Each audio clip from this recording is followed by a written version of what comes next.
విజయం పొందావో వాటిని బట్టి నీ మ్యాన్షన్ డిసైడ్ అవుతుంది అక్కడ. అర్థమైందండి? నీవు నివసించేటువంటి చోటు వీటిని బట్టే డిసైడ్ అవుతుంది.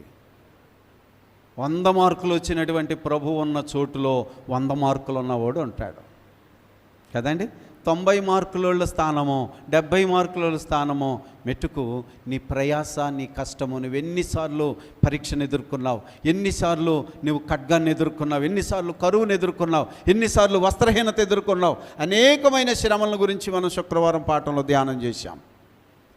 దేవుని పిల్లరా, వీటన్నిటిలో అత్యధికమైన విజయము పొందినటువంటి వారి కొరకు ఇల్లు నిర్మించడానికి లేక ప్యాలెస్ నిర్మించడానికి యేసు వెళ్ళాడట. ఈ సంగతి తెలియక ఎరగనోడు ఆనందిస్తాడా, కలవరపడతాడా? చెప్పండి.